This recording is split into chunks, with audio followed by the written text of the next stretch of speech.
Four hijackers leave the Achille Lauro, wave from an Egyptian tug. They are promised safe passage. The world learns later they have killed ailing and elderly Leon Klinghoffer, one of the American hostages. He is nowhere to be found aboard the ship. He is presumed dead. Good evening. This is the CBS Evening News. Dan Rather reporting. It's over. Many of the questions are not. After talking to Egyptian and PLO officials, the Palestinian kidnappers who took hundreds aboard the Achille Lauro on a two-day terror cruise gave up and got off. Four hijackers were taken from the ship and promised safe passage out of Egypt.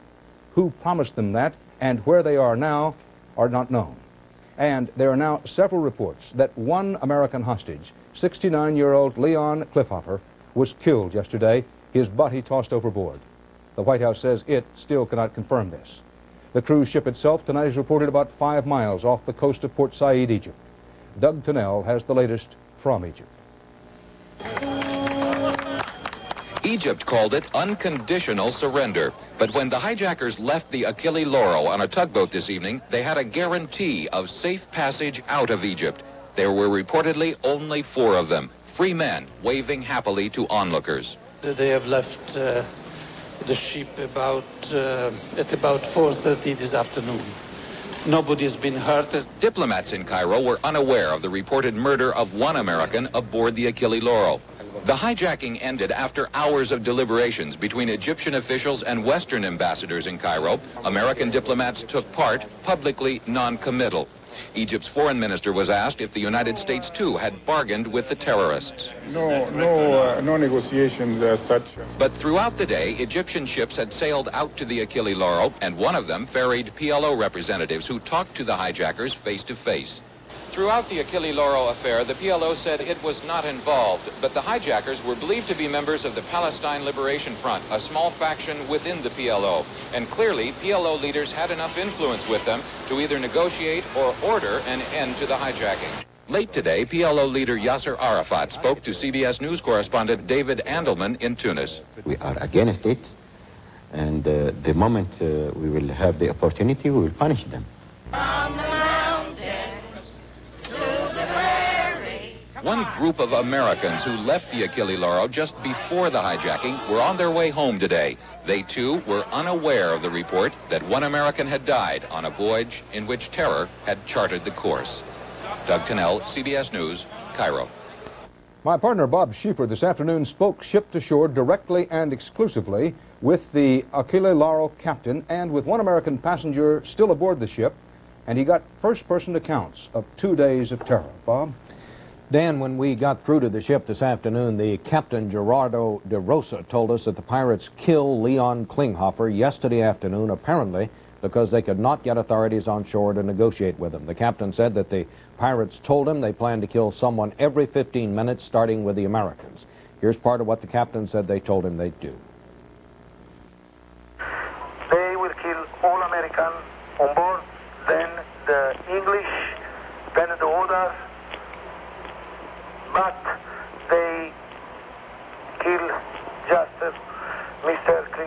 Klinghoffer, and they say the second one will be Miss Mildred. The Mildred that the pirates referred to is apparently Mildred Hodes of Springfield, New Jersey. She and her husband are friends of the Klinghoffers.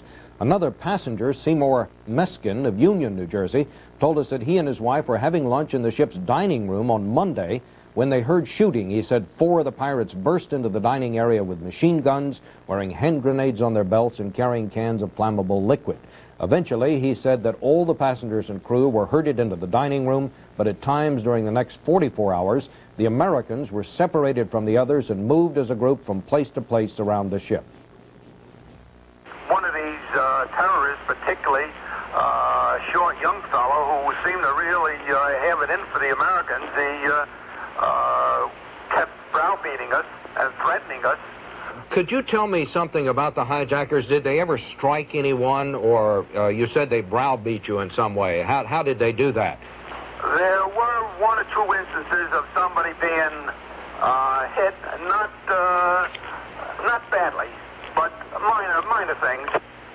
Some of these guys, I think, must have been dope heads or schizophreniacs, because one or two of them change their mind every 2.5 minutes about something or other. For example, they let you get in line to go to the toilet, and then you're in line, and then all of a sudden he says, go sit down.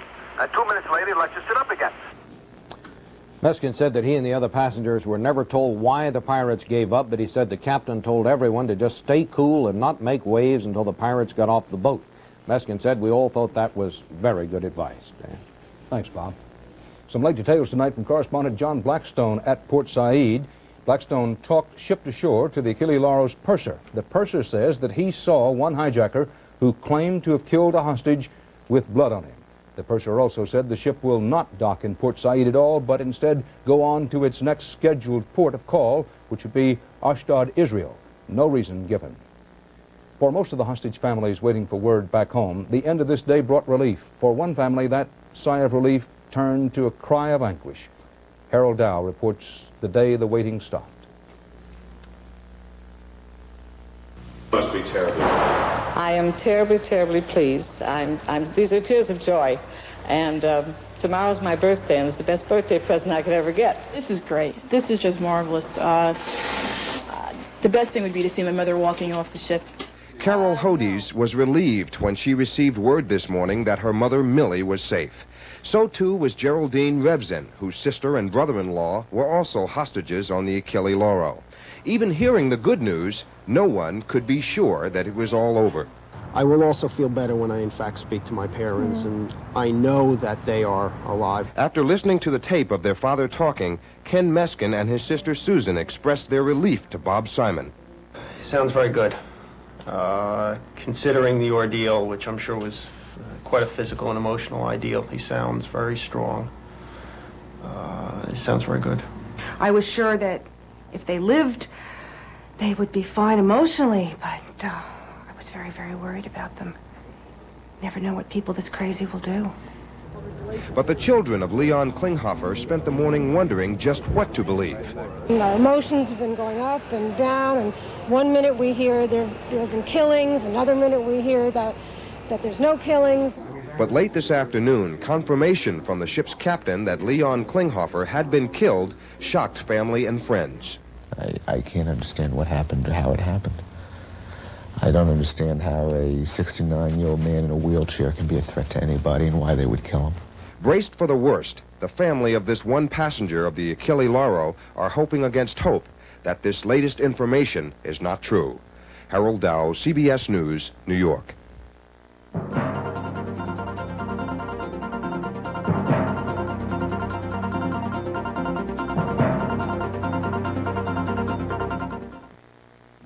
The Remington microscreen shaves as close as a blade or your money back. Look, no cord. It's rechargeable. It never needs a cord because this convenient charger stand keeps it continually charged.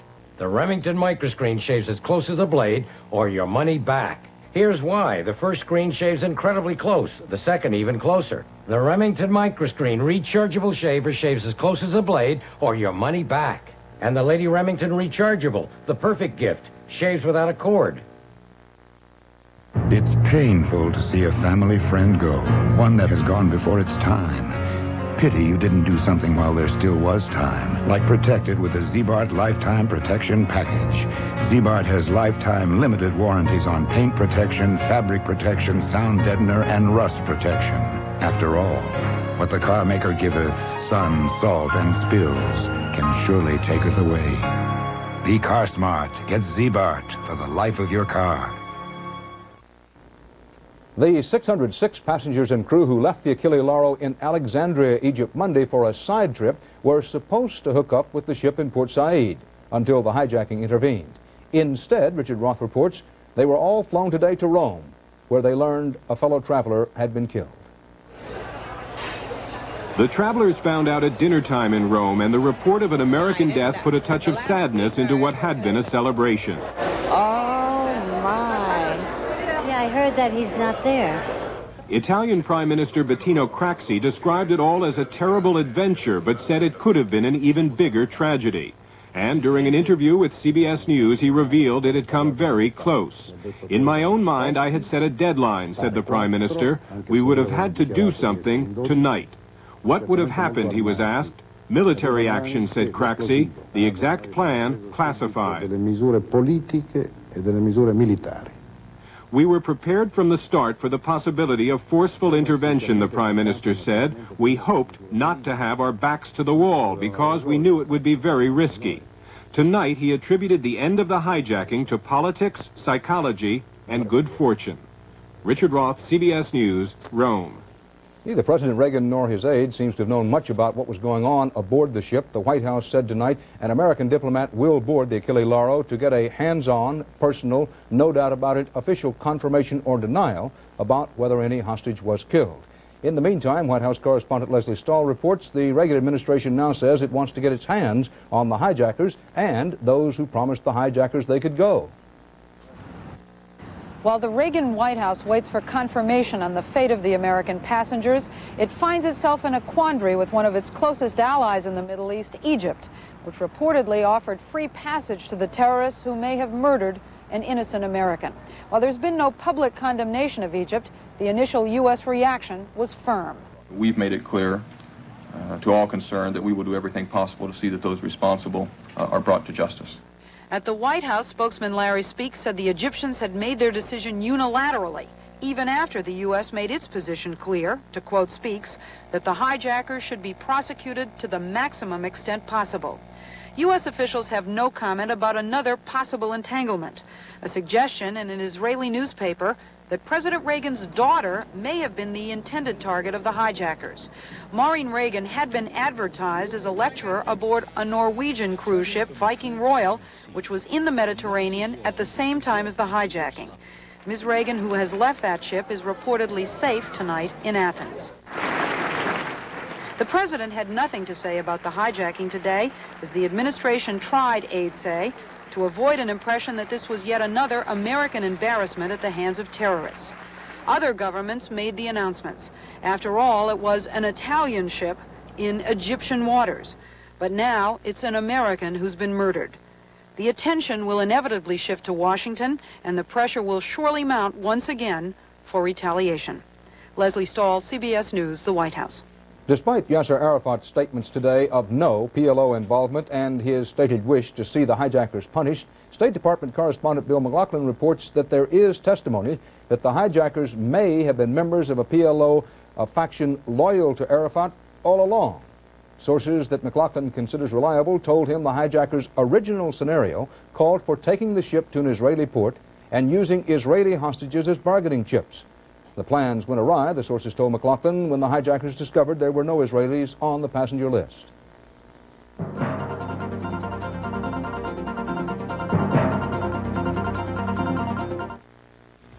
Here's the sound of a cold or allergy. Now listen to the new sound of relief. Dimetap was the #1 cold and allergy brand prescribed by doctors for over 20 years. Now Dimetap is available in new non-prescription formulas. 12-hour Dimetap Extend tabs relieve sneezing, stuffy runny nose, itchy eyes. 4-hour Dimetap Elixir does the same for children. Dimetap brings effective relief to you. Announcing the Kmart Oktoberfest sale with savings like men's Dickie flannel shirts, only $4.77. Women's Gitano jeans are $9 after rebate.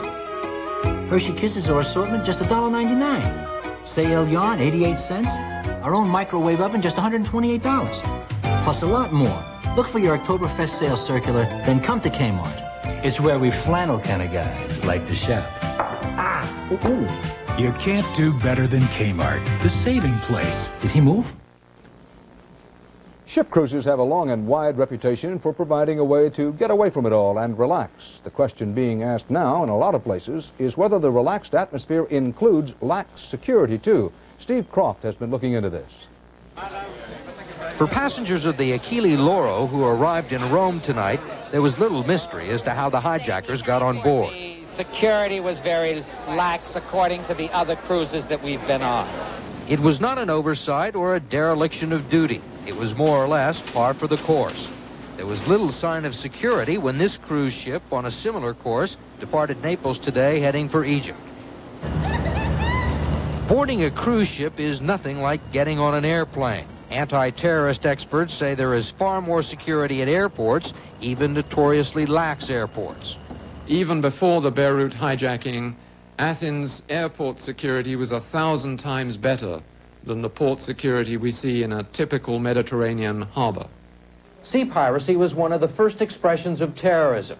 It's been uncommon and largely unsuccessful in this century, but Western security analysts say they've been waiting for something like this to happen.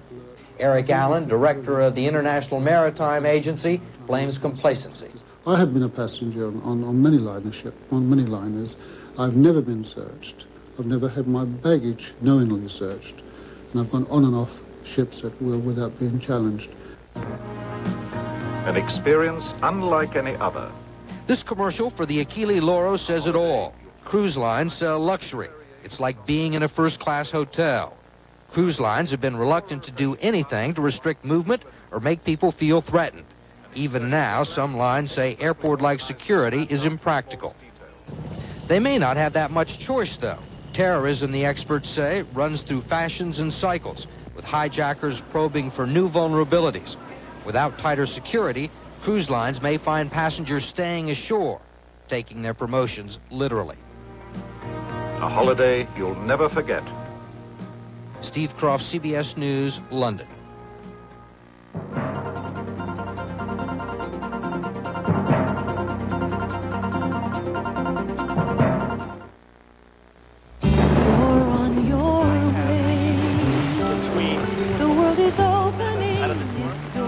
Graduation rehearsal. Wouldn't believe it. I'm really going to miss you. Did you decide which job to take? Yeah, I'm going with that subsidiary of Dow. I could actually be helping high-risk heart patients. Yes, you can make a difference in what tomorrow brings. You're pretty special. So are you.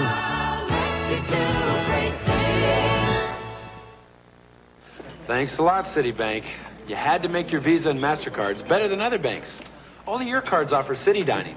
Saves my boss and his wife 20% at restaurants all over town. So now he can take a bunch of the guys out to dinner. But he still can't take his mind off of work. All right, boys, let's all step up to the plate. Dig in. And remember, it's all in the wrist. In the wrist. Visa and MasterCard from Citibank. Keep your eye on the meatball. It's the bank that makes them better. Puerto Rico today is trying to absorb the shock of what may be the island's worst tragedy of the 20th century. The known death toll from this week's flooding and mudslides caused by Tropical Storm Isabel is almost 70. But rescuers are looking for what officials fear are as many as 500 more victims buried in the mud of a washed-away shantytown in Ponce. The Ponce Coliseum was filled with mourners and caskets today for a mass funeral for many of the dead. Deadly Tropical Storm Isabel, meanwhile, is heading northwest tonight and could, the Weather Bureau says, hit the East Florida coast sometime tomorrow. It wasn't your average cake sale to raise enough cash to tide things over, but the principle was the same. The Treasury organizing an emergency auction to raise $5 billion to keep U.S. federal checks from bouncing, while the Senate began the process of raising the national debt limit and forcing, perhaps, a balanced budget by the end of the decade. Phil Jones reports it's all over but the shouting. We won a great victory on behalf of those who do the work and pay the taxes and pull the wagon and make America work. It was an overwhelming vote for the balanced budget by 1991 plan crafted by Senators Graham, Rudman, and Democrat Hollings, 75 to 24. We've given truth in budgeting, and we've done it on a bipartisan basis. Democratic leader Byrd, referring to the plan that would make automatic cuts in most everything but Social Security if deficit targets are not met, warned senators they would regret it, that it will haunt them.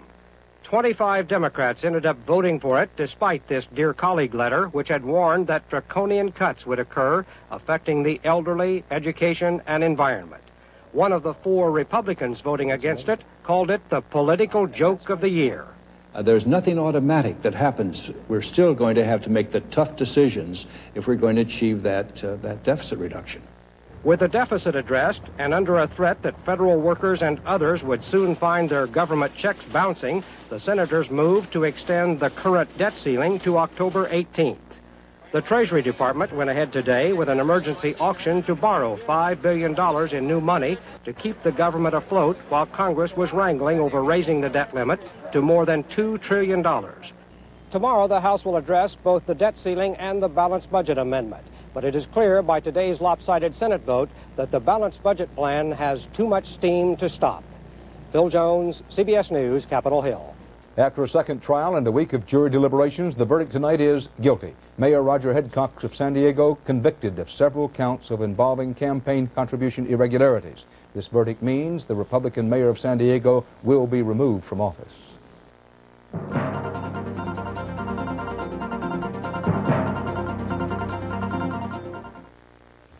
I'm not a doctor, but I play one on TV. And when many adults get a cough, they play doctor at home. They treat their cough with the same medicine they originally bought for their children. They need one of the adult formulas from Vicks for the coughs adults get, with the strength adults need. Formula 44 for coughs, 44D for coughs with congestion, and Formula 44M for coughs with congestion and a raw, irritated throat. The adult formulas. You can't buy anything more effective. The adult formulas from Vicks, of course. 3 and 4 and 5. Just one more routine to go. Oh, no. This one helps keep you fit inside. Fit inside? It's Kellogg's Bran Flakes. You get lots of fiber to help keep your insides fit and running smooth. Oh. And now 100% of the iron you need each day. How do they taste? Really good. Come on, you'll like this exercise. You just lift the spoon. Kellogg's Bran Flakes does the rest. Kellogg's Bran Flakes. Take care of the inside. Now, Sears' biggest hardware sale of the year, with big savings on hundreds of items. Save 50% on this 99-piece tool set, $88. Save 50% on this Craftsman screwdriver set, plier set, or wrench set, $19.99. Sears' best Craftsman hammer or steel tape, $9.99. For more big savings, come to Sears National Hardware Sale now. There's more for your life at Sears. Big-time college sports have never been so popular, but many big men on campus are cut down to size before they know what hit them, victims of the games they play. Bernard Goldberg tonight concludes his series, When the Cheering Stops. There are few things so sad as the death of a dream. The dream for a lot of black kids is that sports is their ticket to the promised land. They have seen the future, a future with names like Magic and OJ, and they can't wait to get there. Where I'm from and probably where everybody else is from, all blacks who play want to go to the major leagues. You understand what I'm saying? Everybody wants to be a pro and everybody wants to make the big dollar. But listen to the reality. In all of America, there are just 1,400 black professional athletes. Just 1,400 in all of America, in all of sports. Fewer than 2% of the kids who play college ball ever get a pro contract. And if they do, it's a short life. The average NBA career lasts just 3 seasons, 4.5 in the NFL. The average individual, he doesn't wind up running through airports like O.J. Simpson. He winds up sweeping up airports if he's lucky enough to get that job even. It's being called a national disgrace. Athletes who go to college and learn virtually nothing. 3 out of 4 pro basketball and football players have not graduated from college. College coaches often encourage them to take worthless courses, jock curriculum. Courses like backpacking, theory of movement, how to climb a mountain, how to swim, beginning football, rugby, tennis. Nothing that was going to be substantial for me to deal with reality in the real job market. Dwight Slaughter, a star basketball player in college who couldn't make the pros. He had no other skills, no diploma. Today, he's trying to learn computers. Leonard Gray made the pros just 3 years in the NBA. Then he was through. You're out of the business that you had practiced for 15, 20 years of your life. Okay, what do you do now? Now, we're talking crisis time there. Crisis time is what brought them all together. All former star athletes whose glory days have passed them by. When most other careers are just taking off, theirs are finished, over the hill at 25. George Tucker was drafted by the LA Lakers. He was cut before the first game. I have no degree, I have no job skills. I've been playing basketball since I was 7 years old. Been playing summer basketball, so I never really had a serious job, so I don't have a trade. So now I'm thrown out here into the business world, and I got to go for what I know, and which is basically shooting hoops. That's all I really knew how to do. Most kids had to go to civics. I didn't have to go because I was Speedy Thomas athlete. And it starts there. They actually program in that direction. You're a football player, you'll pass. And once you receive that favor, you look for it all your life. The fall from the top to the bottom is a long drop. I laid in bed at midnight with my wife and cried many tears about why did they do me like this? What did I do to deserve this situation? You know, where did I go wrong? 3, 2, 1! Few kids go wrong here. Bourbon High School, Los Angeles, virtually all black, Catholic. Here, there's no such thing as a jock curriculum. Unctuous, how do you spell unctuous, Simmons? Here, the rules are strict, the standards high, the message clear. Yeah! Football ain't gonna last for the rest of your life. Classroom is. Still, it can be a magical world, the world of sports. A world where athletes chasing the dream gladly take the academic shortcuts, and in the process become co-conspirators in their own victimization. And I tried to find someone to blame, and the bottom line is it was myself and my situation. They think it's a dream world, right up until the dream ends.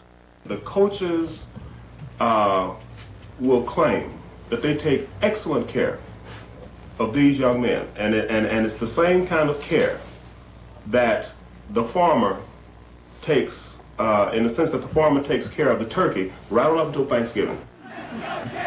It's hard to tell a kid with a dream that dreams die. It's hard to tell a kid that sooner or later, the cheering is going to stop.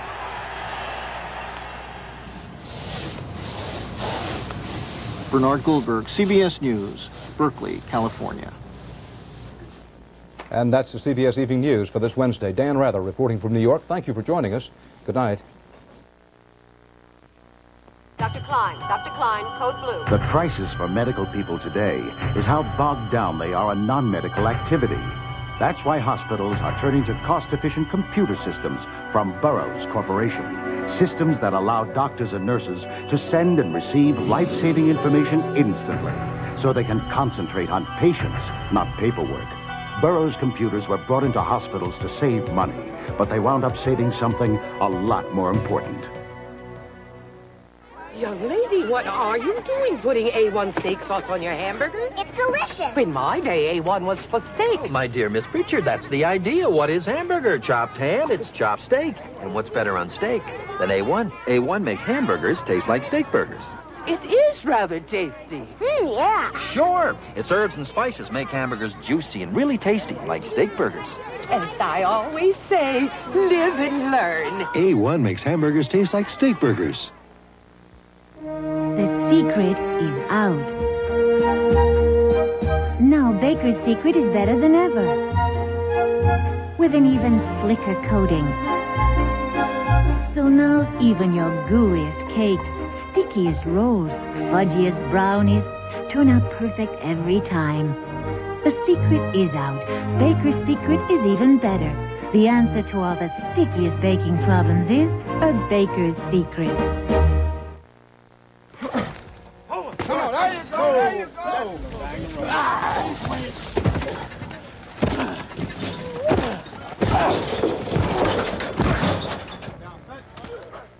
We'll have the latest developments on the hijacking of the Achille Lauro and a talk with TV host Dick Clark tomorrow on the CBS Morning News. This is CBS. Coming up next on Eyewitness News, DuPont's textile plant in Old Hickory has plans to lay off 300 people.